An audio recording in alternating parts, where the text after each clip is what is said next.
ठीक है। तो केटी पढ़े थे पीछे का कुछ कुछ, यानी कि प्रेशर कितना आता है, फिर केटीजी से जो इक्वेशन आ रहा था उस इक्वेशन से डिफरेंट वेरियस गैस लॉज जो है कैसे कैसे हम प्रूव कर सकते हैं। और फिर लास्ट में देखे थे relation between pressure and kinetic energy. तो काइनेटिक एनर्जी हम लोगों ने देखा था कि अगर काइनेटिक एनर्जी पर मॉलिक्यूल की बात करें, ठीक है, यानी काइनेटिक एनर्जी पर वन मॉलिक्यूल, या फिर बोल सकते हैं पर टू केटी। मॉलिक्यूल, तो इसको हम बोले 3/2 kT। ठीक है, किसी भी गैस के लिए सेम ही रहेगा। अगर वही काइनेटिक एनर्जी हम पर मोल कहे तो पर मोल लिखेंगे तो ये आ जाएगा 3/2 RT। ठीक है, उसी तरीके से n मोल के लिए इसमें n से मल्टीपल कर लेंगे और n मोलिकुल्स के लिए इसमें n से मल्टीपल कर लेंगे। फिर हम लोग देख रहे हैं कि यहाँ पे जो काइनेटिक एनर्जी है ये सिर्फ टेम्परेचर पे डिपेंड कर रहा है, यानी कौन सा गैस है, कितना उसका मास है, उस पर डिपेंड नहीं कर रहा है। कब? जब हम पर मॉलिक्यूल की बात कर रहे हैं तब। ठीक है,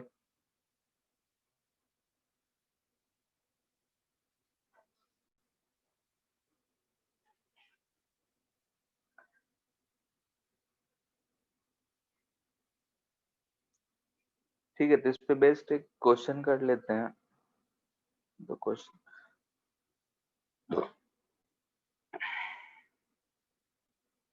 जैसे कह रहा है कि एक कैसा सिलेंड्रिकल कंटेनर है। ठीक है, ये एक सिलेंड्रिकल कंटेनर है और इस कंटेनर में जो है बोल रहा है कि हीलियम एंड आर्गन है, हीलियम प्लस आर्गन है, दो गैसेस है at 150 degree Celsius, 150 degree Celsius पे है। ठीक है, हमसे पूछ रहा है पहला kinetic energy, average kinetic energy. ठीक है, फर्स्ट है what is average kinetic energy of each gas.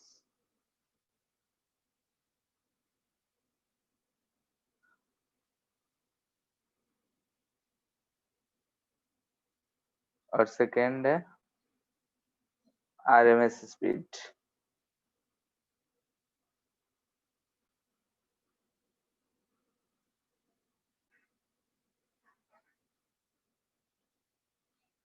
Fine करो।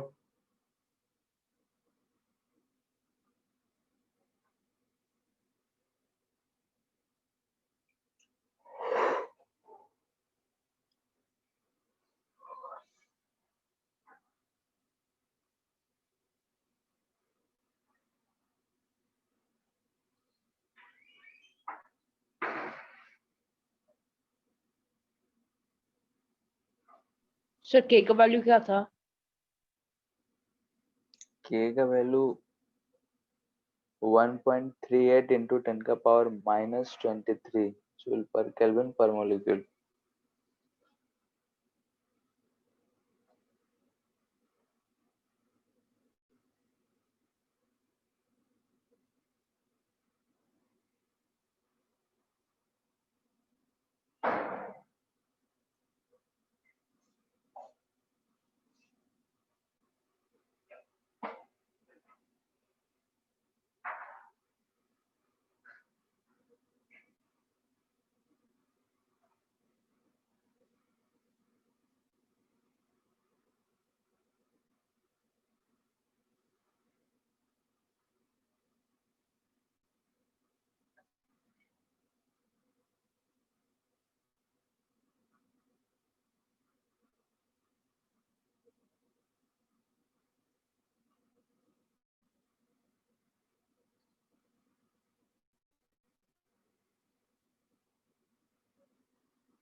ठीक है, एवरेज काइनेटिक एनर्जी वही काइनेटिक एनर्जी पर मॉलिक्यूल को बोल सकते हैं। So A1 becomes 21. ठीक है, तो कितना आएगा 3/2 kT। दोनों के लिए अलग अलग होगा या सेम होगा, बोलो। सेम होगा। Then VRMS अलग होगा। हाँ, VRMS अलग होगा। कितना 150, 150 नहीं, केल्विन में रखेंगे तो कितना हो जाएगा 273, 373, 423। हाँ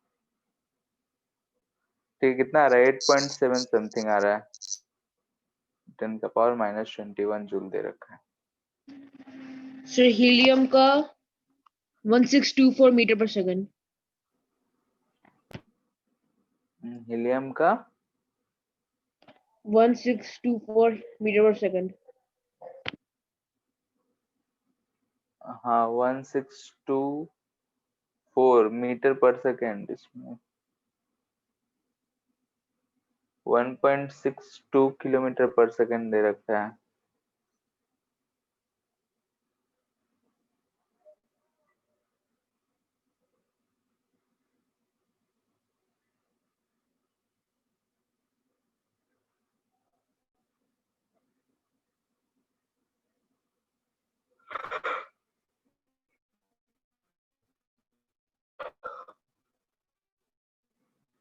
यही होगा 3kT/m, n जो मास।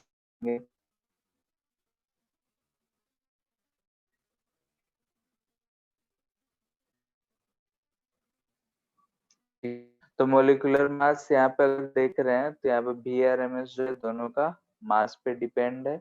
ऊपर वाला चीज तो सेम है, लेकिन मोलिकुलर मास दोनों का डिफरेंट है, इसलिए दोनों का वैल्यू अलग अलग आएगा। So तो दूसरे को 4 एम ऑफ हीलियम कितना, दूसरे का 514 मीटर पर सेकंड। ठीक है। मास ऑफ हीलियम कितना लिखेंगे, बोलो। 4।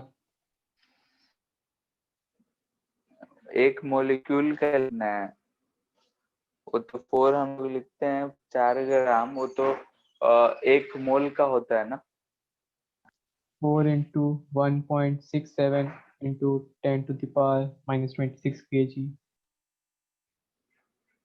ठीक है, ठीक है। तो अगर मास ऑफ हीलियम हम लिखेंगे तो क्या लिखेंगे, 4 जो हम लोग लिखते हैं वो ग्राम पर मोल लिखते हैं, डिवाइड बाई अगर हम Na से कर दें तो यही हो जाएगा। ठीक है, तो यहाँ से अगर हम ऐसा देख रहे हैं, यानी कि हम मोलिकुलर मास, मोलिकुलर वेट लिखते हैं ना, डिवाइड बाई Na कह रहे हैं, ये चीज है। तो इसको अगर हम लोग लिख रहे हैं ऐसा, तो अगर हम देख रहे हैं तो 3 Na के RT/m लिख सकते हैं। ठीक है, तो KT/m लिखो या 3RT/m लिखो, हम जो भी चाहें वो लिख सकते हैं।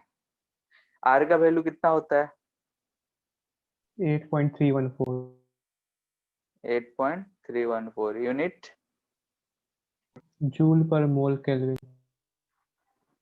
जूल पर मोल पर केल्विन, यहाँ पे केल्विन नीचे लिख सकते हैं।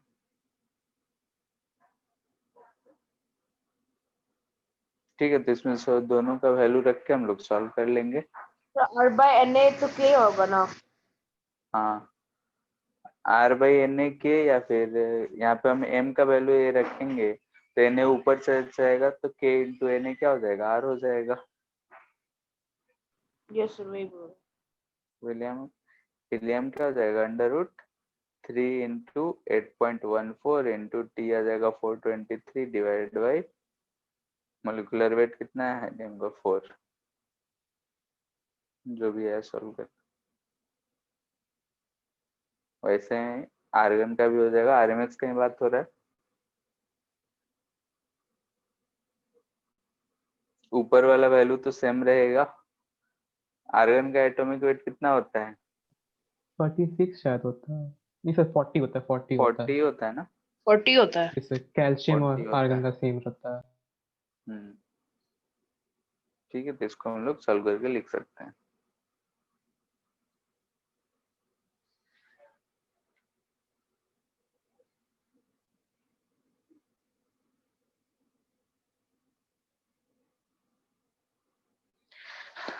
ठीक है, इसके बाद है कि अगर हम लोग various different processes in ideal gas क्या क्या है।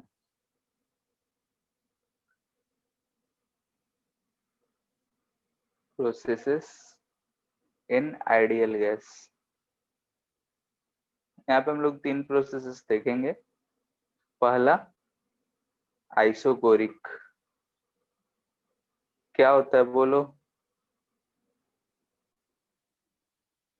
कांस्टेंट वॉल्यूम पे कोई भी प्रोसेस कराया जाए तो उसको आइसोकोरिक प्रोसेस बोलते हैं। आइसोकोरिक प्रोसेस यानी कि जो भी प्रोसेस चेंज हो रहा होगा उस प्रोसेस में जो हमारा वॉल्यूम रहेगा वो कांस्टेंट रहेगा। हम डायरेक्टली लिख रहे हैं कि इसमें वॉल्यूम जो होता है कांस्टेंट रहेगा। वॉल्यूम कांस्टेंट है, आइडियल गैस की बात कर रहा है, तो आइडियल गैस इक्वेशन हम लोग जाते हैं पीवी इक्वल टू एनआरटी होता है।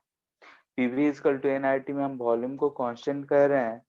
For a given gas number of mole तो कांस्टेंट ही रहेगा और आर तो कांस्टेंट है ही। ठीक है, यानी कि हम बोल सकते हैं फॉर गिवन गैस। ठीक है, गैस अगर गिवन है, वॉल्यूम हम कांस्टेंट दे रखे हैं, तो यहाँ से दिख रहा है That P is actually T. Two T. ठीक है, इसको हम लोग क्या लिख सकते हैं, P1 P by T equal to constant, या फिर P1 by T1 is equal to P2 by T2। ठीक है, इसमें अगर हम पीवी कर्व बनाए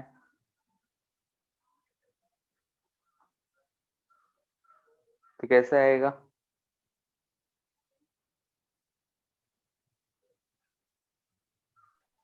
बोलो। Straight line parallel to So X that's axis. ठीक है, this. नहीं सर, वॉल्यूम वाई एक्सिस से कांस्टेंट है, पैरेलल रहेगा। वाई एक्सिस से पहला रहेगा क्योंकि वॉल्यूम क्या है इसमें कांस्टेंट है, प्रेशर बढ़ रहा होगा। ठीक है, प्रेशर अगर बढ़ रहा है तो लेट से कि हम प्रेशर बढ़ता हुआ माने, घटता भी हुआ रहे तो ऊपर नीचे हो सकता है, इंक्रीजिंग दे रखे हैं मान लेट से, यहाँ P1 से P2 तक जा रहा है। ठीक है, वैसे ही टेम्परेचर की बात करेंगे, वॉल्यूम कांस्टेंट है तो हम ऐसे लिख सकते हैं, टेम्परेचर जो है T1 से T2 जा रहा होगा। ठीक है, अगर वही हम इन्हीं सब कर्व को लेते हुए पीवी हो गया, VT हो गया, PT, पीटी कर्व बनाएंगे तो कैसे जाएगा, डायरेक्टली प्रोपोर्शनल होगा, ऐसे जाएगा। यानी कि जब T1 था तो प्रेशर P1 रहा होगा, बढ़ के ये P2 हुआ, ये T2 हुआ। ठीक है, यानी कि इधर से इधर की तरफ बढ़ा होगा। क्लियर है। अब यहाँ पे अगर हम इसकी स्लोप की बात कर रहे हैं तो यहाँ पे हम जानते हैं कि सिंस PV इक्वल टू क्या होता है, NRT, तो यहाँ से हम P इक्वल टू लिख सकते हैं NR by V into T. ठीक है, तो इसके हम बता रहे हैं, तो यहाँ से हमको दिख रहा है कि स्लोप है NR बाई V। ठीक है, स्लोप NR बाई V जिसको हम लोग tan ऑफ थीटा लिख सकते हैं।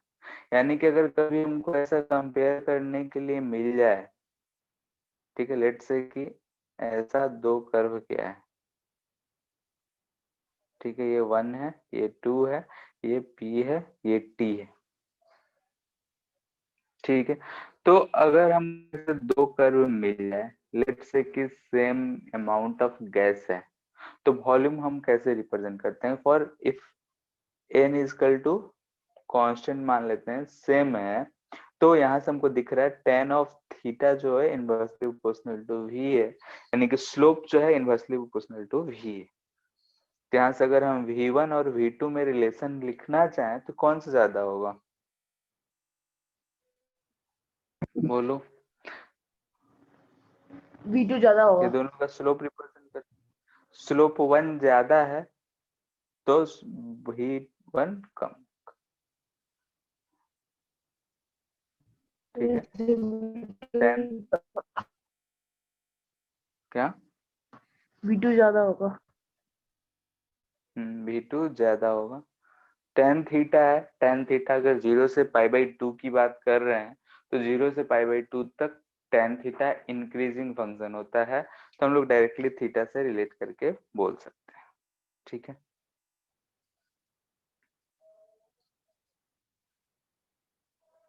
First isochoric process, second isobaric process. ये क्या होता है? कांस्टेंट बोलो। प्रेशर। प्रेशर जो होता है कांस्टेंट होता है। ये सारे सब केमिस्ट्री में हमको लग रहा है कि गैसेस स्टेट में हुआ होगा, हुआ है। Yes sir. ठीक है, वही सिमिलर चीज है, फिर भी कोई रिवीजन ही हो रहा है। P इजकल टू कॉन्स्टेंट है, PV इजकल टू nRT होता है। इसमें P अगर कांस्टेंट है तो फिर से गिवन गैस हम मान रहे हैं, यानी कि इनको कांस्टेंट मान रहे हैं। तो फॉर गिवन गैस यानी कि कहने का मतलब है कि n जो है कांस्टेंट है, ठीक है। n बढ़ाएंगे घटाएंगे तो चेंज होगा, लेकिन अगर गिवन गैस है तो यहाँ पे P कांस्टेंट हो गया और n कांस्टेंट है, R कांस्टेंट है ही, तो यहाँ से हमको दिख रहा है V is directly proportional to T, ठीक है। इसको और क्या लिख सकते हैं? V/T इजकल टू कांस्टेंट, या फिर V1/T1 इजकल टू V2/T2, ठीक है, ऐसे रिलेट कर सकते हैं। अगर डिफरेंट कर्व्स की बात करें तो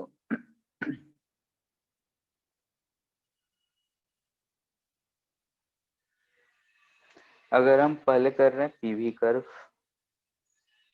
ठीक है, फिर प्रेशर वर्सेस टेम्परेचर, और फिर V वर्सेस T, ठीक है। तो प्रेशर इसमें कांस्टेंट है, प्रेशर कांस्टेंट है, तो यहाँ पे हमको ऐसा कर्व मिलेगा। लेट्स से कि वॉल्यूम इंक्रीजिंग है, यहाँ पे भी अगर वॉल्यूम बढ़ रहा है तो टेम्परेचर भी बढ़ेगा। VT कर्व है तो डायरेक्टली प्रोपोर्शनल है, ये हमको ऐसा जाता हुआ दिखेगा, क्लियर है। इसमें फिर से अगर हम स्लोप की बात करें तो स्लोप जो होगा वो tan ऑफ थीटा होगा। tan ऑफ थीटा जो होगा वो इक्वल टू, डायरेक्ट लिख रहे हैं, NR/P होगा, ठीक है। अगर गिवन गैस है, n कांस्टेंट है, तो यहाँ से हमको दिख रहा है कि tan ऑफ थीटा, हेंस हम बोल सकते हैं, या फिर और theta is inversely proportional to, ठीक है।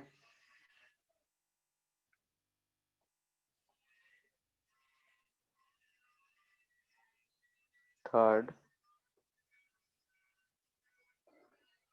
आइसोथर्मल प्रोसेस,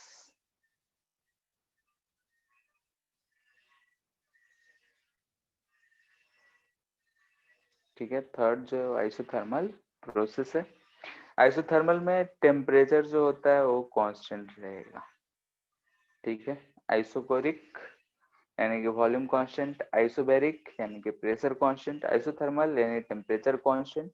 टेम्परेचर कांस्टेंट है, गिवन गैस है, तो हम यहाँ से बोल सकते हैं पीवी इजकल टू कांस्टेंट, ठीक है। PV equal to constant, this implies that P is inversely proportional to volume.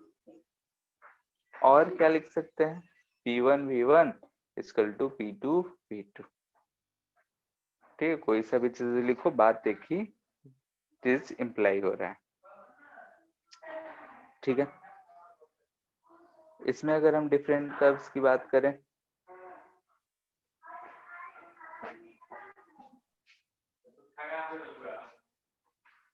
ठीक है, PT curve, VT curve, temperature constant है, लास्ट में पीवी कर्व। तो पीटी कर्व हम देख रहे हैं इंक्रीजिंग टेम्परेचर, इंक्रीजिंग प्रेशर के लिए, तो हमको ऐसा मिलेगा। VT कर्व ऐसा मिलेगा, टेम्परेचर कांस्टेंट है, यानी कि किसी एक टेम्परेचर की बात हो रहा है, टेम्परेचर चेंज नहीं हो रहा है। पीवी कर्व है तो यहाँ से हमको दिख रहा है पीवी जो है इनवर्सली प्रोपोर्शनल है, यानी कि अगर इक्वेशन लिखना चाहें तो P इक्वल टू हम लिख सकते हैं nRT/V। ठीक है, तो ये y equal to 1/x represent हो रहा है। ठीक है, तो इस केस में हम बोल सकते हैं कि जो है रेक्टेंगुलर हाइपरबोला टाइप का होगा। ठीक है, तो ऐसा कुछ इसका कर्व होगा। ये जो कर्व है इसको हम लोग बोलते हैं आइसोथर्म्स। ठीक है, यानी कि ऐसा अगर कर्व है तो उसको हम लोग बोलेंगे कि आइसोथर्म है। ठीक है, अगर हम बोले कि ऐसा कर्व है हमारा, लेट से एक है, ये दूसरा है, ये P है, ये V है। ठीक है, ये फर्स्ट है, ये सेकंड, दो PV कर्व है। हमसे अगर पूछा जाए T1 और T2 में क्या रिलेशन है, T1 ग्रेटर देन T2। कैसे देखते हैं? कहीं से भी V को या P को किसी को भी कांस्टेंट रख लो। हम P को लेट से कांस्टेंट रखे हैं तो उसके करस्पॉन्डिंग हमको दो वॉल्यूम आ रहा है। ठीक है, तो दो वॉल्यूम आ रहा है कि यहाँ पे अगर हम सेम P1 पे V1 V2 दिख रहा है कि P1 V1 अगर रहता तो इसका 2 का कम आएगा एज कंपेयर टू फर्स्ट, तो T1 क्या होगा, ग्रेटर देन T2। ठीक है, वॉल्यूम को भी कांस्टेंट मान के हम लोग कर सकते हैं। ठीक है, जैसे भी है हम किसी तरीके से देख सकते हैं। अतुल से एक ट्रिक बताए थे इसका। क्या? ओरिजिन से जितना दूर जाएंगे आइसोथर्म्स में, तो फिर वो टेम्परेचर इंक्रीज करता है। ठीक है, बात तो वही है। देखिए जैसे अगर भी अगर VP ग्राफ हो गया तब, किसका, सर अगर वॉल्यूम ऊपर होगा प्रेशर राइट साइड में होगा तब। कोई फर्क नहीं पड़ेगा। VP हो जाएगा तो क्या हो जाएगा, V इक्वल टू nRT/P हो जाएगा, तब भी कर्व हमारा ऐसा ही आएगा। उस केस में भी मान लेते हैं, लेट से कोई भी चीज कांस्टेंट मान लो। ठीक है, इसमें बस वही चीज करना है। ठीक है, वैसे भी याद रख सकते हो ट्रिक, या फिर सिंपली है, दिख रहा है डायरेक्टली कि अगर हम यहाँ से एक लाइन स्ट्रेट ड्रॉ कर रहे हैं तो जिसका वॉल्यूम ज्यादा उसका टेम्परेचर ज्यादा, क्योंकि P1 V1 कांस्टेंट होना है। यहाँ से हमको दिख रहा है कि V2 इज ग्रेटर देन क्या है, V1। अच्छा, तो हम उल्टा नंबरिंग कर दिए हैं। ठीक है, इसको 2 कर लो, इसको 1 कर लेते हैं, तो ये 2 हो जाएगा, ये 1 हो जाएगा। ठीक है, V2 ग्रेटर देन V1 है तो हम बोल सकते हैं T2 ग्रेटर देन T1। कि कैसा भी रहे डायरेक्टली एक पे रख के चेक कर सकते हो। ठीक है, कोई वैसे टाइम इसमें लगने जा रहा है नहीं।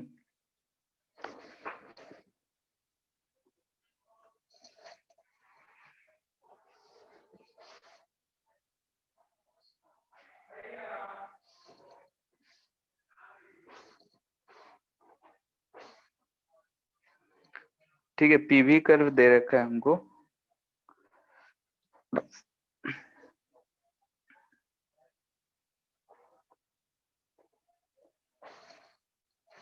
ये ए से बी जा रहा है, बी से सी,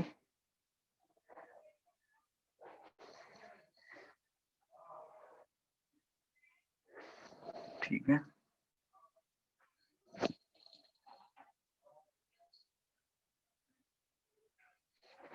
पूछ रहा है कि टेम्परेचर ऑफ ए जो है T0 है, find TB TC and draw PV curve है, तो PT एंड VT कर्व।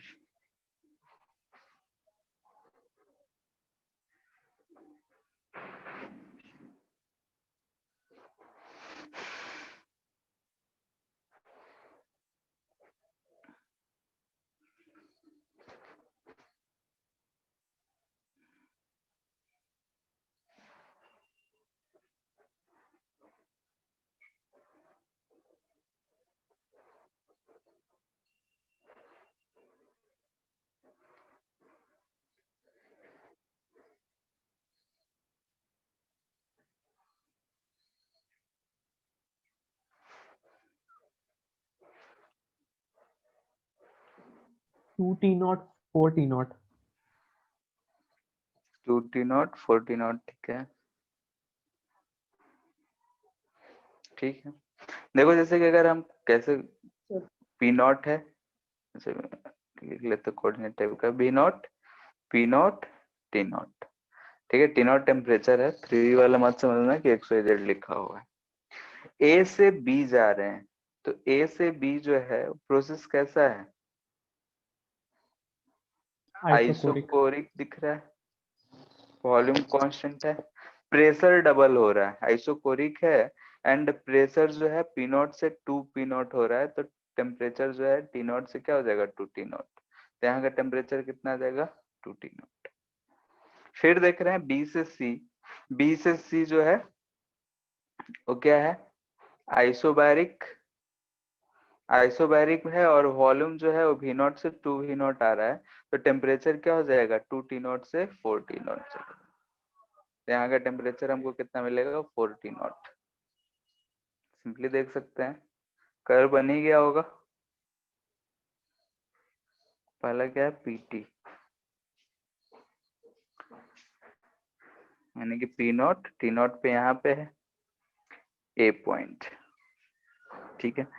अब क्या हो रहा है कि प्रेशर डबल हो रहा है, टेम्परेचर डबल है, और आइसोकोरिक प्रोसेस है, तो A से B ऐसा जा रहा होगा, ठीक है। यानी कि T0 से 2 T0 हो गया, और ये P0 से 2 P0 हो गया, ठीक है। अब प्रेशर सेम है लेकिन टेम्परेचर बढ़ रहा है, तो ऐसा आएगा 4 T0, ठीक है।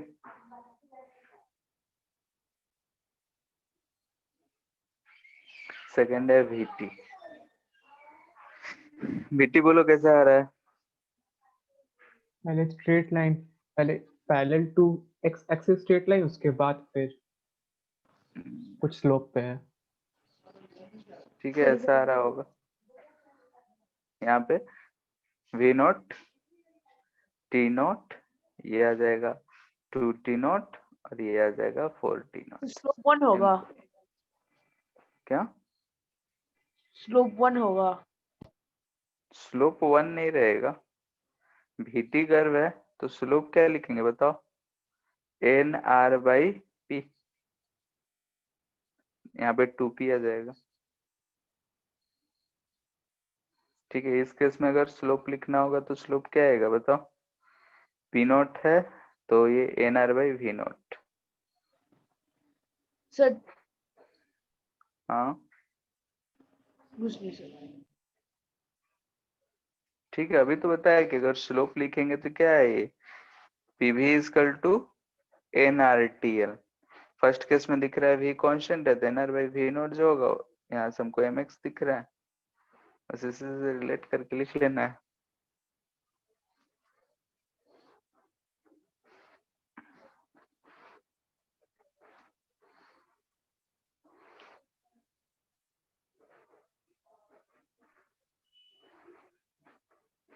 PV कर्व दे रखा है,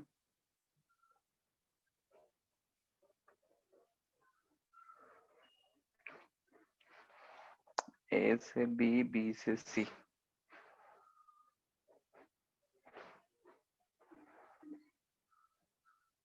वैल्यूज है P0 3 P0 V0, ठीक है। Temperature of A equal to T0 है, ड्रॉ भी निकालना है। PT and VT curve.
तो 3p0 हो जाएगा, सॉरी 3t0।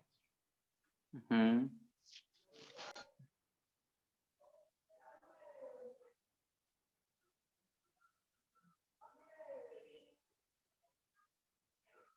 ठीक है, डायरेक्टली हम लिख सकते थे temperature of A T not है, तो फिगर से ही दिख रहा है कि वॉल्यूम जो है कांस्टेंट है ए से बी, और प्रेशर जो है ट्रिपल हो रहा है, यानी कि टेम्परेचर भी ट्रिपल हो रहा होगा, तो ये 3t0। बी से सी, सो बीसीसी स्ट्रेट लाइन है। नहीं, ये आइसोथर्म जैसा है, हाइपरबोलिक। ठीक है, बी से सी क्या लिख रहा है कि temperature is equal to constant है, आइसोथर्म है।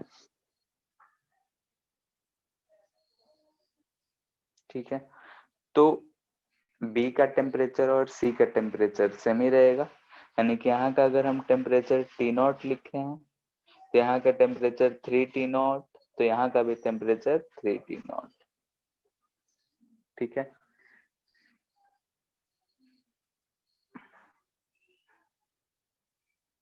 वॉल्यूम की बात करें तो प्रेशर जो है 3p0 से p0 आ रहा है। ठीक है, प्रेशर जो है 3 टाइम्स घट रहा है, तो वॉल्यूम यहाँ पे कितना आएगा बताओ, VC कितना हो जाएगा, बढ़ेगा। VB/3 हो जाएगा, नहीं 3 टाइम्स हो जाएगा ना, बढ़ेगा, 3 टाइम्स हो जाएगा। 3 टाइम्स क्यों होगा, क्योंकि प्रेशर घट रहा है, इनवर्सली प्रोपोर्शनल होता है, तो प्रेशर 3 टाइम्स घट रहा है तो वॉल्यूम 3 टाइम्स बढ़ेगा, तो यहाँ पे हमारा वॉल्यूम हो जाएगा 3v0। ठीक है, तो सब चीज मिल गया हमको, C2A जो है प्रेशर कांस्टेंट है, P0 तो हम बना सकते हैं। कौन सा है, PT कर्व, हमको इधर P रखना है, इधर T रखना है। A पे टेम्परेचर कितना है, T0। ठीक है, B पे टेम्परेचर हो जा रहा है 3t0। फिर p0 और 3p0। ठीक है, और प्रेशर कितना है यहाँ पे P0, B जाएंगे तो राइट प्रेशर एंगल हो जाए, ट्रायंगल आ रहा है। हाँ ऐसे जाएगा, वॉल्यूम कांस्टेंट है, ये बढ़ रहा है तो ये भी बढ़ा है। फिर B से C जब आ रहे हैं तो टेम्परेचर कांस्टेंट रह रहा है, प्रेशर घट रहा है, कैसा आएगा। ठीक है,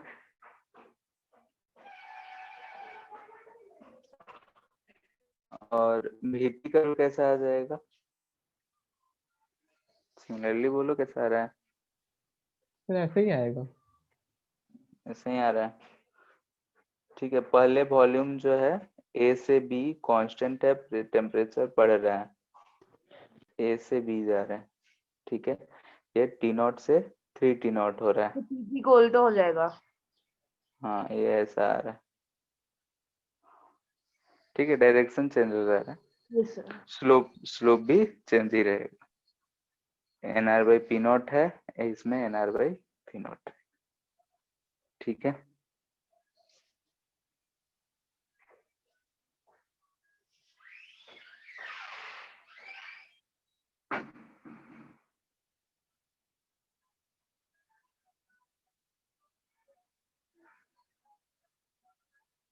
ठीक है, ऐसे ऐसे अगर रहेगा तो हम लोग बना ही सकते हैं।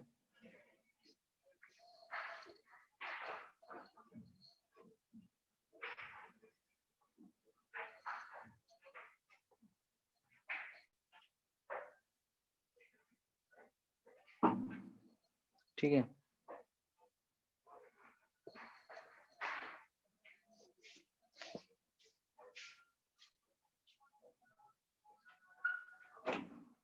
what information can be drawn regarding change of pressure and volume of gas। ठीक है, for two different processes for given mass.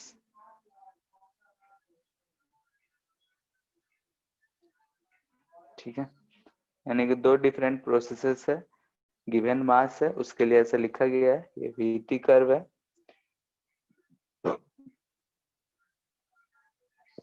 VT curve यहाँ 1 से 2 जा रहा है, ठीक है, और यहाँ से पीटी कर्व है, ओरिजिन से नहीं जा रहा है बल्कि इधर से 1 से 2 जा रहा है, सेम मास के लिए डन है।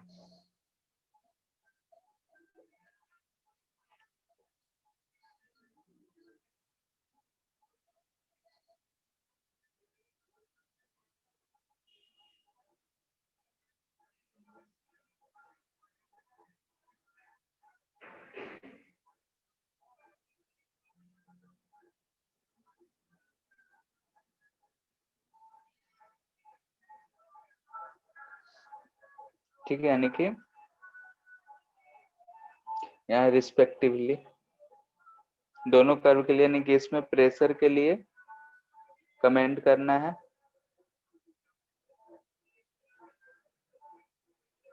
और इसमें वॉल्यूम के लिए।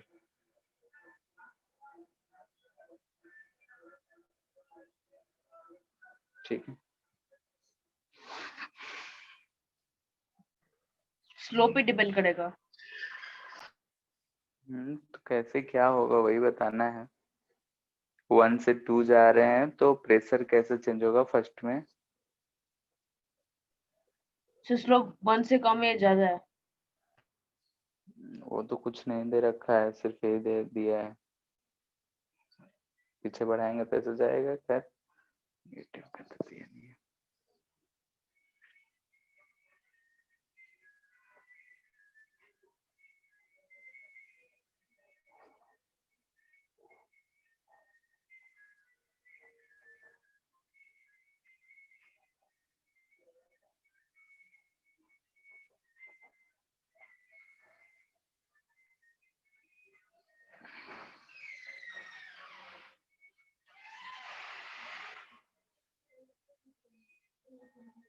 कुछ है? सबसे पहले में प्रेशर ज्यादा होगा, बढ़ेगा, और दूसरे में कम होगा। नहीं, ठीक है, पहला का देखते ई वाला हैं। एक्सिस को खींच के ऊपर ले जाएंगे ताकि वो डायरेक्टली प्रोपोर्शनल हो जाए। किसको? टेम्परेचर वाला एक्सिस को खींच के ऊपर ले जाएंगे। तो क्या होगा? और फिर तो ऐसा करने से डायरेक्टली प्रोपोर्शनल हो जाएगा। तो फिर कुछ तो चेंज आएगा ना, ओरिजिन शिफ्ट हो जाएगा। ओरिजिन है तो तुम ओरिजिन ऊपर लेके चले जा रहे हो। ठीक है, देखते हैं, जो गिवन है उतना ही में सोचो जो फिगर दे रखा है। ठीक है, दो दो मेथड है सोचने का। पहला मेथड हम देख रहे हैं, ठीक है, मैथ्स वाला। इसके लिए इसको हम फर्स्ट कर रहे हैं, इसको सेकंड कर रहे हैं। ठीक है, तो पहले फर्स्ट का देखते हैं फिर सेकंड सोचेंगे। फर्स्ट का मेथड 1, ठीक है, अगर हम इसको वीटी कर्व दे रखा है तो इस लाइन का इक्वेशन क्या लिख सकते हैं? इक्वेशन ऑफ लाइन क्या होगा बताओ? v equals to tx v plus is c। Equal to something a, slope जो है पॉजिटिव है तो ए टी, और जो इंटरसेक्शन पॉइंट है वो पॉजिटिव है, प्लस भी लिख सकते हैं। तो पॉजिटिव होगा। वाई इंटरसेप्ट ही ना लिखते हैं। Yes sir.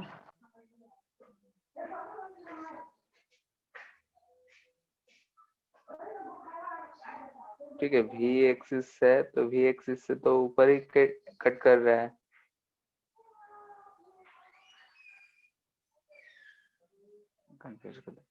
y equal to M X plus C होता है तो x 0 रखेंगे तो c ठीक तो है। ठीक है, निगेटिव रहेगा जब इसके नीचे रहेगा, इसके ऊपर है तो y इंटरसेप्ट तो पॉजिटिव ही है। 2 वाले में नेगेटिव लेंगे। हाँ, फर्स्ट वाले में पॉजिटिव है y इंटरसेप्ट, यानी t equal to Yes, 0 sir. रखेंगे तो भी समथिंग पॉजिटिव b आएगा। ठीक है, अब हमको प्रेशर चाहिए तो पी भी इक्वल टू होता है nRT। ठीक है, तो यहां से हम इसको क्या लिख सकते हैं, this implies that P equal to nRT।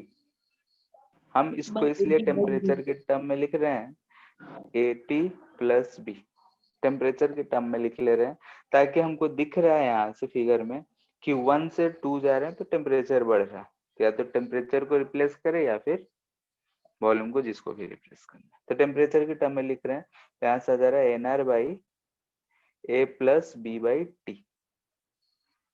ठीक है, अब यहाँ से हम देख के बोल सकते हैं 1 से अगर हम 2 जा रहे हैं तो T1 से T2 जा रहे हैं, तो T1 जो है वो लेस देन है, दिख रहा है कि यहाँ पे टेम्परेचर T1 या T2, तो T2 जो है ग्रेटर है। अगर T2 ग्रेटर है तो P1 P2 में हम क्या रिलेशन दे सकते हैं, बोलो। P2 ज्यादा होगा।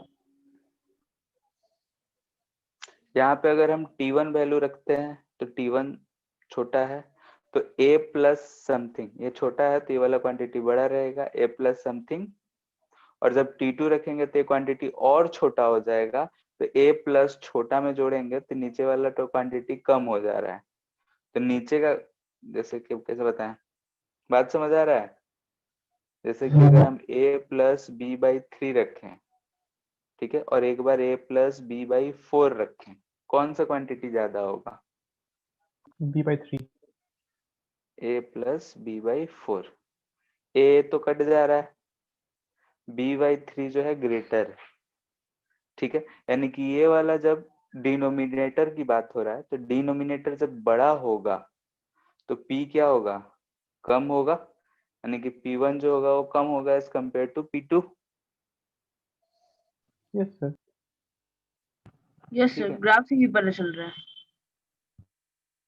ठीक है, देख सकते हैं ऐसे भी, मैथ से भी। सेकेंड मेथड, हमारे पास ये VT कर्व है, ऐसा जा रहा है। ठीक है, तो अगर हम लोग यहाँ से ओरिजिन से ले जाते हैं एक लाइन और एक लाइन यहाँ से ऐसा ले जाते हैं, ठीक है, ये 1 पॉइंट है, ये 2 पॉइंट है, तो इस लाइन के स्लोप, ये जो फर्स्ट लाइन है ये हम सेकेंड लाइन बोल रहे हैं, तो फर्स्ट लाइन का अगर हम स्लोप लिखेंगे तो ये क्या लिखेंगे, NR बाई P1, और इस लाइन का स्लोप अगर लिखेंगे तो क्या लिखेंगे, NR बाई P2। ठीक है, और स्लोप जो होता है इनवर्सली प्रोपोर्शनल टू P है, तो यहाँ से हमको दिख रहा है कि स्लोप 1 का ज्यादा है तो P1 जो होगा वो कम होगा एज कंपेयर टू P2।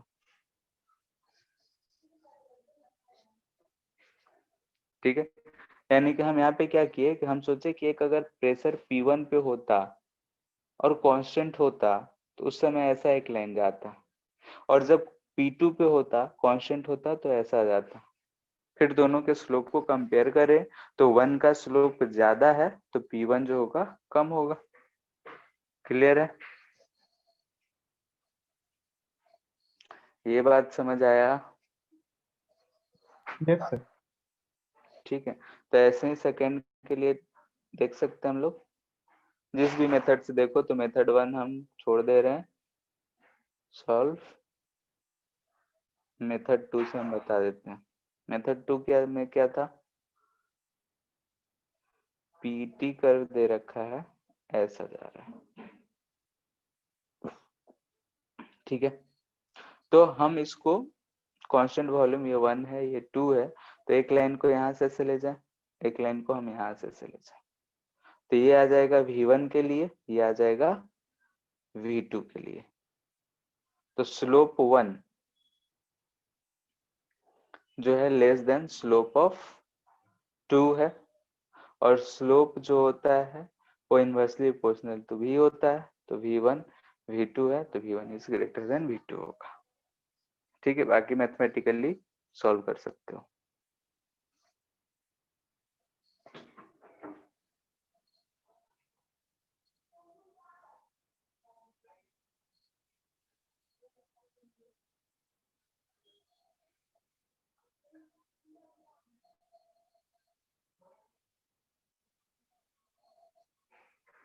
ठीक है, सिमिलर क्वेश्चन है।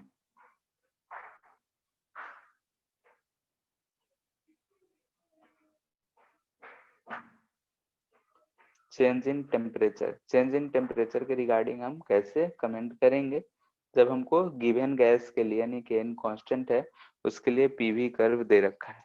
पीवी कर्व ऐसा है, 1 से 2 जा रहा है। ठीक है, तो 1 से 2 में चेंज इन टेम्परेचर कैसे डिपिक्ट होगा ये बताना है।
आ गया।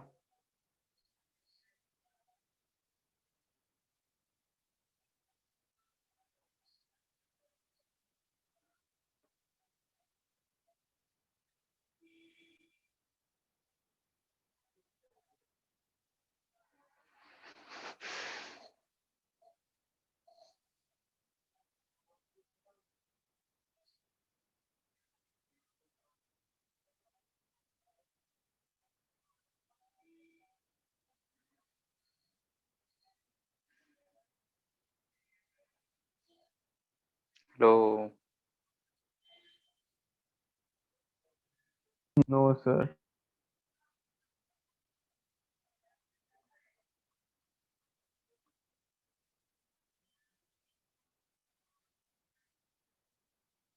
ठीक है, देखो जैसे कि अगर हम इस कर्व का इक्वेशन लिखे तो p इक्वल टू क्या आएगा, minus A B plus B, ये आएगा। तो यानी कि minus A B plus B equation आ गया, P B equal to N R T है। तो हम p का वैल्यू रख के t वर्सेस v कर्व निकाल लिए। तो t वर्सेस v कर्व हमको ऐसा एक इक्वेशन मिल रहा है जो कि हमको एक क्वाड्रेटिक इक्वेशन दिख रहा है। ठीक है, और जिसका ये जो स्क्वायर वाला टर्म है यानी कि जिसका डिग्री 2 है उसका कोएफिशिएंट निगेटिव है यानी कि डाउनवर्ड पैराबोला होगा। जब भी 0 है तो t 0 है, तो इसलिए हम ऐसा डाउनवर्ड पैराबोला बना दी। ठीक है, जिसका मैक्सिमम वैल्यू v/2 पे होगा। यानी कि यहाँ पे हमको टेम्परेचर क्या हो रहा है, अगर 1 से 2 जा रहे हैं तो 1 से 2 में पहले टेम्परेचर इंक्रीज हो रहा है फिर डिक्रीज हो रहा है।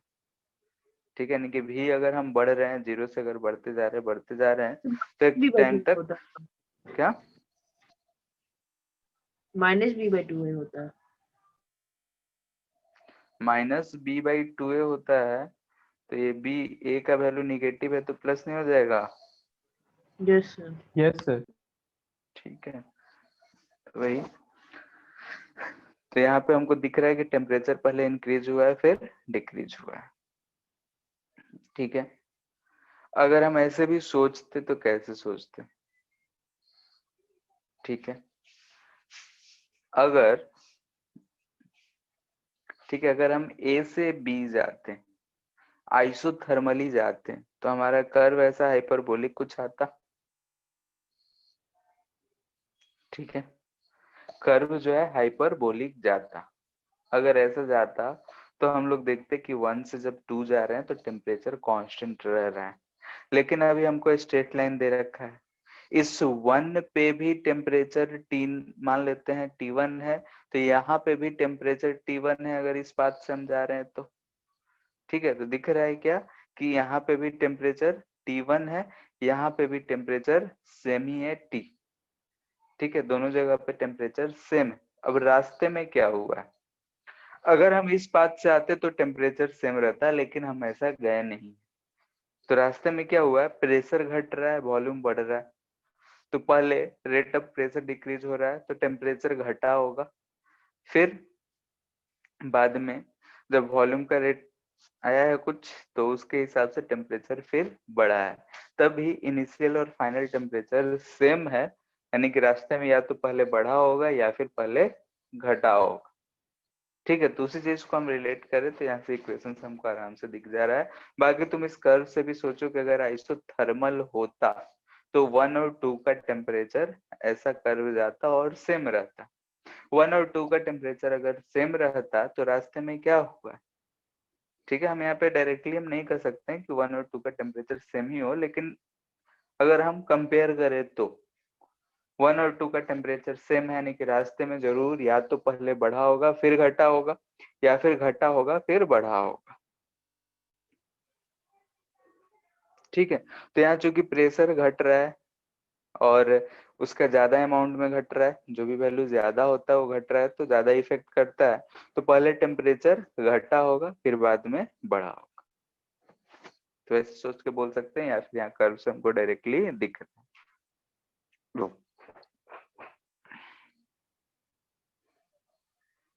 ठीक है, यानी कि हम बोल सकते हैं कि टेम्परेचर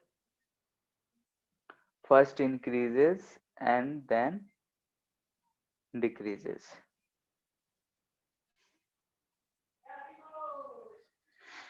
क्योंकि लेट्स से कि प्रेशर 10 से 9 हुआ, वॉल्यूम यहाँ पे 5 से 4 हुआ, और फिर यहाँ पे जब आएंगे तो प्रेशर और वॉल्यूम में मल्टीपल करके देख सकते हो, कोई भी एक डेटा लेके इंक्रीजिंग डिक्रीजिंग चेक कर सकते हो, या फिर मैथ से जाओगे तो सिंपली आ जाएगा।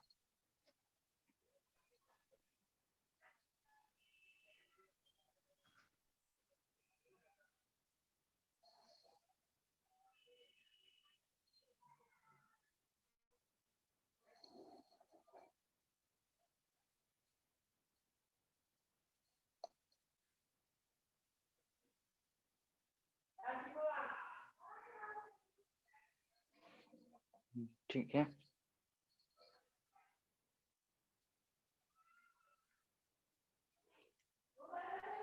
ऐसा एक सिलेंडर दे रखा है,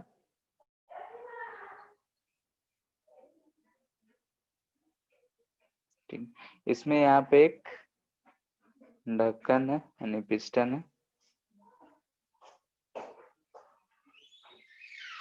ठीक है, ये जो है पिस्टन है, यहाँ पे बोल रहा है कि हीट, ये जो है हीटर है, हीट करने के लिए इसमें गैसेस है।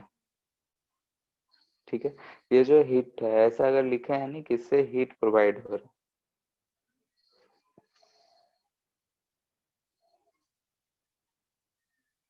ये जो है मूवेबल है, नॉन कंडक्टिंग पिस्टन बोल सकते।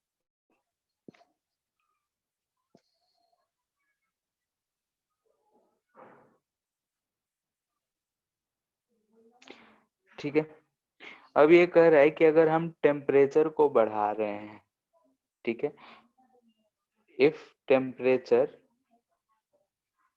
Increases from T0 to 2T0, ठीक है, टेम्परेचर को हम T0 से 2T0 बढ़ा रहे हैं, यानी कि यहाँ से हम हीट सप्लाई कर रहे हैं तो गैसेस का टेम्परेचर बढ़ रहा है। ठीक है, गैस का टेम्परेचर बढ़ रहा होगा तो क्या हो रहा होगा, ये वाल पे ये लोग प्रेशर अप्लाई कर रहे होंगे, इनका काइनेटिक एनर्जी बढ़ रहा है, यानी कि जो पिस्टन है आगे की तरफ मूव कर रहा होगा। तो दूसरी तरफ कोई गैस नहीं है? नहीं, इधर एम्प्टी है, कुछ भी नहीं है, वैक्यूम है कह सकते हो, यानी कि एयर भी नहीं है, ठीक है।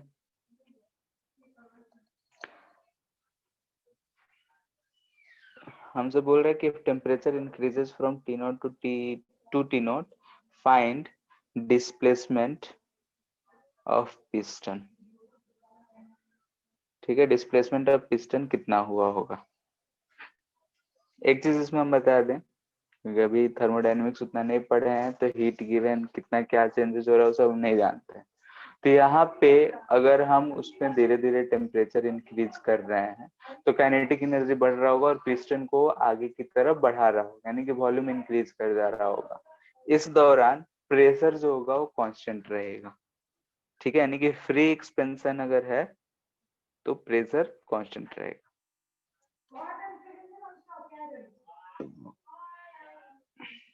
लेंथ 2 टाइम्स हो जाएगा।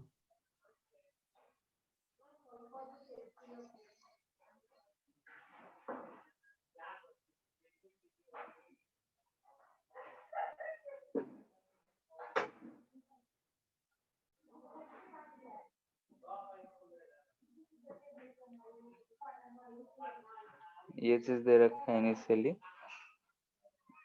P not be not T not temperature है इनिशियल, इसी के टर्म में आंसर देना है। और इसका एरिया है इक्वल टू ए, ठीक है। लेंथ डबल हो जाएगा, वॉल्यूम डबल हो जाएगा, वी नॉट बाई ए हो जाएगा डिस्प्लेसमेंट। बी नॉट बाई ए, ठीक है। सॉल्व कर सकते हैं आराम से। ये क्या दिख रहा है यहाँ पे, ये चीज जो हम बताएं कि पी कांस्टेंट रहेगा, ये नहीं लिखा हुआ, ठीक है। ये हम लोग आगे थर्मोडायनेमिक्स थोड़ा पढ़ेंगे तो उसमें सीख जाएंगे कि अगर फ्री एक्सपेंशन है, यानी कि अगर हम हीट कर रहे हैं और गैस आसानी से एक्सपेंड कर जा रहा है, यानी कि प्रेशर जो हो रहा है कांस्टेंट है, यानी कि हम टेम्परेचर बढ़ा रहे हैं, वॉल्यूम बढ़ रहा है, ठीक है। यानी कि आइसोबैरिक प्रोसेस है, ठीक है। तो आइसोबैरिक प्रोसेस है, पी कांस्टेंट है, टेम्परेचर जो हो गया डबल हो गया, इस दिस इंप्लाइज दैट कि वॉल्यूम जो होगा वो भी डबल हो जाएगा। पहले वॉल्यूम कितना है, वी नॉट है, दिस इंप्लाइज दैट कि वी फाइनल जो होगा, जिसे हम लिख सकते हैं V naught plus area into X equal to 2 V naught होगा, this implies that X equal to V naught by, ठीक।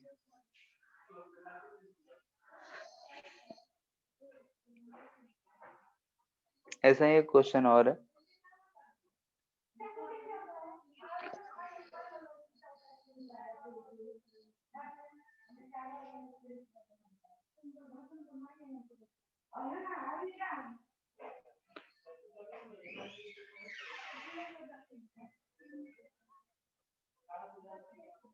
ठीक है। ये पिस्टन है और इसमें हम स्प्रिंग ऐसे लगा दिए, ठीक है। ये स्प्रिंग ऐसे लगा हुआ है,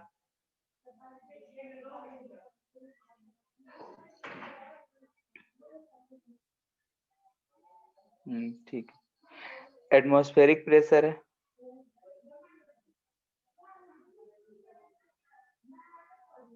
पी नॉट है, ठीक है। इनिशियली जो ये गैस है वो भी पी नॉट टेम्परेचर पे है, भी नॉट है, टी नॉट है इनिशियल। स्प्रिंग कांस्टेंट के है, स्प्रिंग भी इनिशियली जो है नेचुरल लेंथ में है,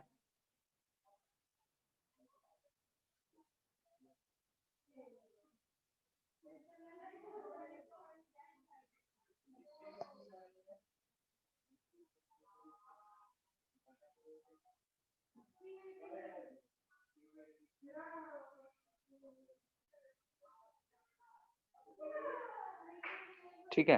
कह रहा है कि if gas is heated such that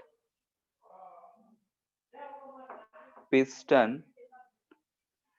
moves by distance x, ठीक है, then find final pressure and temperature of gas.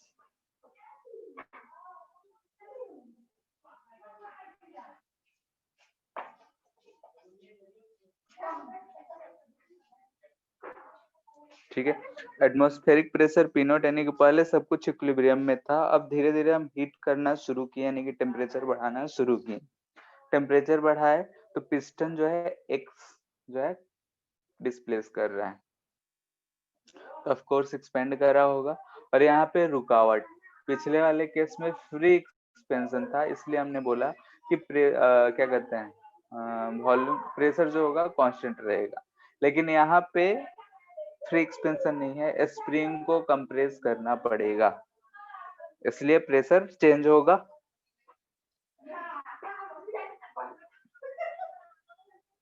Find करो।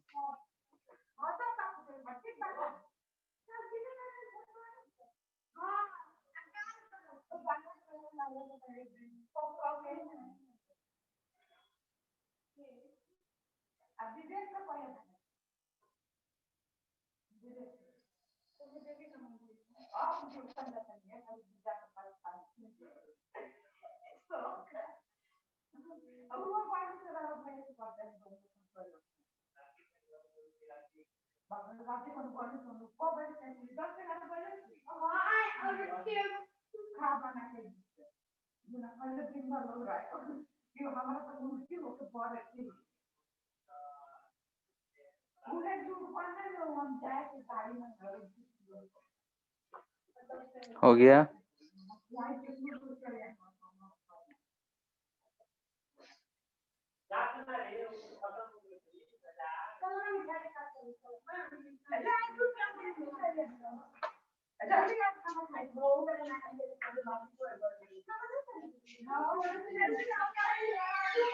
एरिया नहीं दिया हुआ सर। एरिया ए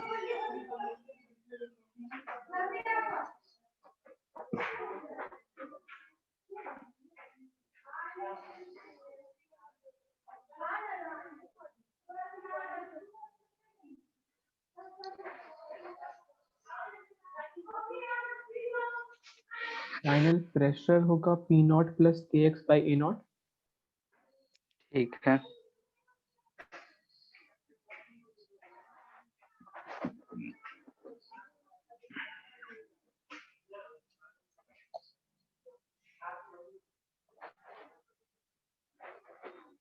फाइनल जो होगा पिस्टन इक्विलिब्रियम में होगा, लेफ्ट साइड से गैस इस पे ऐसा प्रेशर लगा रहा होगा और इधर से एटमॉस्फेरिक प्रेशर पी नॉट तो लग ही रहा होगा, और स्प्रिंग जो है इधर से एक फोर्स लगा रहा होगा जो कि के एक्स होगा।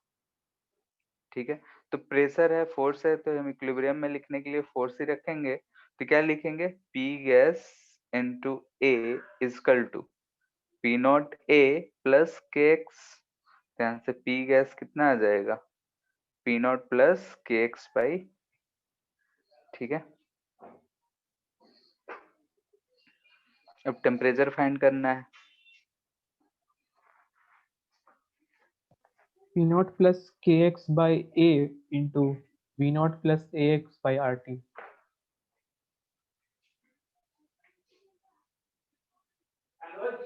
P naught N plus R N R N R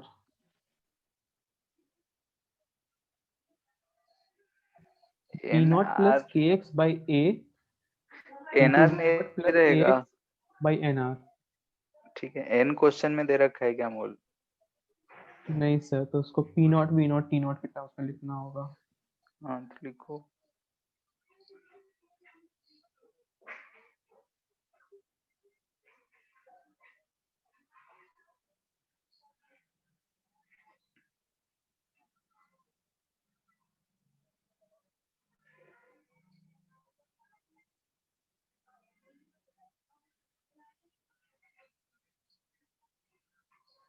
N constant है तो हम इतना लिख सकते हैं P naught V naught by T naught equal to P V by T. तो टी फाइनल इजकल टू हो जाएगा P naught V naught by T naught P V. कुछ पी तो पता है, भी नॉट प्लस एक्स। अच्छा नहीं, ये पी भी ऊपर रहेगा, ऐसा लिख सकते हैं। पी जो आ गया P naught plus K X by A, और वी आ जाएगा V naught plus A X. ठीक है, ऐसे लिख सकते हैं। जैसे भी सॉल्व तो करो एन पी कांस्टेंट नॉट हो तो जाएगा। ऊपर रहेगा ना, हाँ पी नॉट नीचे रहेगा। अच्छा, टी नॉट ऊपर रहेगा, पी नॉट वी नॉट। ठीक है, टी खुलेगा टी नॉट। ठीक है,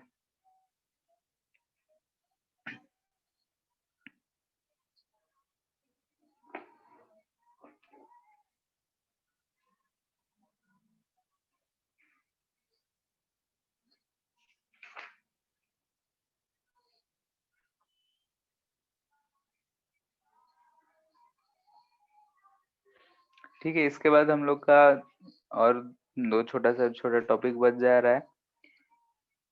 ठीक है, तो उसको नेक्स्ट क्लास में ही देखेंगे। 15-20 मिनट, 20-20 मिनट लगेगा ही। तो वही मैक्सवेल लॉ, यानी कि डिस्ट्रीब्यूशन कर्व हमको पढ़ना है, मैक्सवेल स्पीड डिस्ट्रीब्यूशन कर्व, फिर मीन फ्री पाथ और डिग्री ऑफ फ्रीडम। ठीक है, ये 3 चीज बच जा रहा है, तो मुश्किल से 40-45 मिनट लगेगा हम लोग का उसमें। तो नेक्स्ट क्लास में उसको खत्म करेंगे। और एच सी वर्मा में केटीजी नाम का एक चैप्टर होगा। ये सर है। ठीक है, तो उसको बनाना है।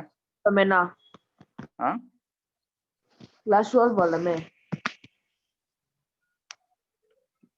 क्या बोल रहे हो, नहीं समझ में आ रहा है। 24 कैलोरीमेट्री के बाद है। हाँ मतलब है, इससे वॉल्यूम 2 में होगा, कैलोरीमेट्री के बाद जो भी चैप्टर हो। ठीक है, तो उसको पूरा बनाना है। और ये मॉड्यूल में भी केटीजी शायद अलग ही दे रखा है। मॉड्यूल मिल गया ना? सर मिल तो गया, लेकिन अभी तक खोल के देखे नहीं है। तो उसमें भी केटीजी अलग होगा कैलोरीमेट्री के, इसलिए हम नहीं बोले थे क्योंकि हीट ट्रांसफर शायद उसी में दे रखा है। तो हीट ट्रांसफर पढ़ लेंगे तो कैलोरीमेट्री हीट ट्रांसफर एक साथ हो जाएगा। केटीजी और थर्मोडायनेमिक्स वाला पिछले साल अलग अलग था, इस बार नया वाला हम भी नहीं देखे हैं। तो शायद केटीजी मेरे ख्याल से अलग ही था, तो होना चाहिए। ठीक है, एक बार हम भी देख लेंगे, मेरे पास तो है भी नहीं। तो अगर अलग होगा तो केटीजी उसको बना के खत्म करो, एच सी वर्मा का केटीजी पहले बना लो। ठीक है, तो कल हम लोग का केटीजी खत्म हो जाएगा नेक्स्ट क्लास में। उसके बाद हम लोग अगर डाउट रहा तो डिस्कस कर लेंगे एच सी वर्मा का, नहीं रहा तो थर्मोडायनेमिक्स शुरू करेंगे। ठीक है,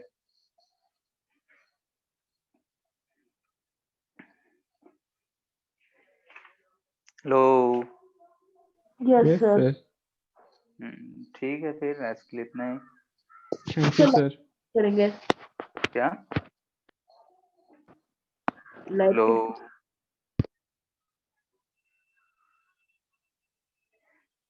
जब चुप हो रहे हैं तब नहीं बोल रहा है। सर लाइट कब शुरू करेंगे? लाइट, इधर तो अरविंद तो कर रहा है 12th में, तुमको भी करना था क्या? नहीं नहीं सर, अभी नहीं। ठीक है, तो अभी तो ये थर्मोडायनेमिक्स होगा, फिर हीट ट्रांसफर है, हीट ट्रांसफर के बाद ग्रेविटेशन, एसएम वेव। सर देखते हैं, इलेक्ट्रिसिटी शुरू कर दीजिएगा। एसएम वेव से पहले। नहीं सर, इलेक्ट्रोस्टैट पढ़ा के ना आप ग्रेविटेशन पढ़ाएंगे।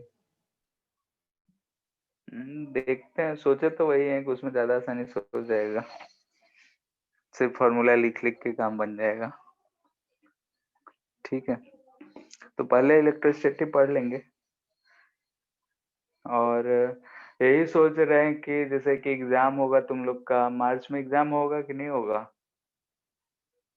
बोर्ड का तो होगा तुम लोग का अरविंद। सर हम लोग का तो फरवरी में ही हो जाएगा।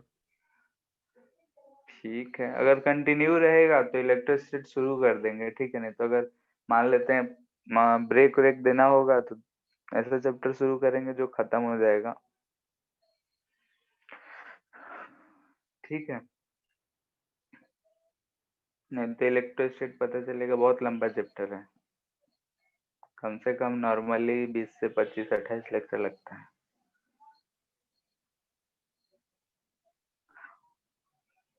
रे ऑप्टिक्स भी वैसा ही है, 20-22 लगेगा। ठीक है फिर।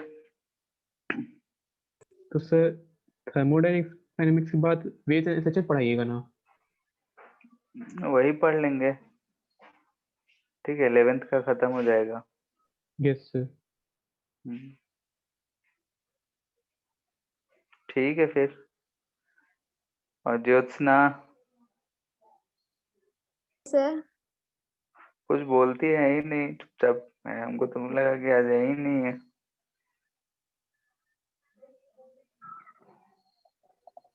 ठीक है, बोला करो सर तुम। हाँ, सर मॉडर्न फिजिक्स में कितना लेक्चर लगता है? मॉडर्न फिजिक्स तो ज्यादा नहीं लगता है, टोटल मिला के 14-15-16 खत्म हो जाता है। उसमें छोटा छोटा चैप्टर करके 4-5 चैप्टर है, एक शुरू फिर खत्म, शुरू खत्म, ऐसे ही खत्म हो जाता है। सर ठीक है, HC वर्मा का आखिर में दिया हुआ स्पेशल थ्योरी ऑफ रिलेटिविटी वो है वो क्या सब नहीं सिलेबस में? नहीं, वो सब नहीं पढ़ना है। ठीक है, अगर इंटरेस्टेड हो तो खुद से पढ़ लेना है, बाकी हमारे सिलेबस में नहीं है।